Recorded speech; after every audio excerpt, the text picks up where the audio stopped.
అందరికీ నమస్కారం. ఇందాకే రజనీ గారు మాట్లాడుతూ నాగార్జున గారి గురించి మాట్లాడుతూనే ఉన్నారు. ఎస్, తెలుగు సినిమా ఇండస్ట్రీలో మనం ఎన్నో వైవిధ్యమైన పాత్రలు నాగార్జున గారు చేశారు. ఫస్ట్ టైం ఒక నెగిటివ్ రోల్ కూడా నాగార్జున గారు చేస్తున్నారు. ఇది లోకేష్ గారు ఏదైతే ప్రీవియస్ ఫిలిమ్స్లో ఎవ్రీ క్యారెక్టర్ని హీరోలు యాక్ట్ చేసినప్పుడు ఎలా డిజైన్ చేయాలో లోకేష్ గారికి బాగా తెలుసు.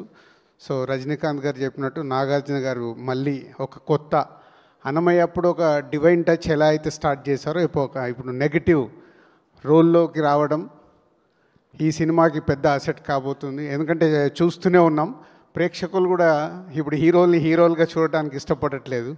సో హీరోలే సంథింగ్ ఇంకేదో కొత్తగా చేస్తానే చూస్తున్నారు. మనము ఇటు పుష్ప కానీ అంతకుముందు కేజీఎఫ్ కానీ ఎన్నో సినిమాలు చూసాం. అలాగే లోకేష్ గారి సినిమాల్లో సూర్య గారిది లాస్ట్ ఫిలింలో చూసాం ఇలా.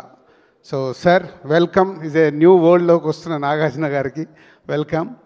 అండ్ రజనీ సార్, ఈరోజు మీరు ఈవెంట్లో లేకున్నా మీరు పంపించిన సందేశమే తెలుగు ఆడియన్స్కి సరిపోతుంది.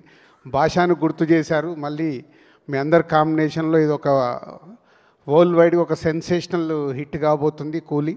సో ఇప్పటి వరకు ఉన్న అండర్ ప్రొడక్షన్ రిపోర్ట్స్ కానీ లోకేష్ గారి గ్రాఫ్ కానీ మీ అందరి కాంబినేషన్లో పెద్ద హిట్ కాబోతుంది. ఇందులో మేము పార్ట్ అయినందుకు thank you very much. And Sun Pictures ఈ సినిమాని తెలుగులో మాకు చేయడానికి అవకాశం ఇచ్చినందుకు thank you very much. Thank you so much, Dilraj Garu and Sunil Garu. Looking forward to the release of the film.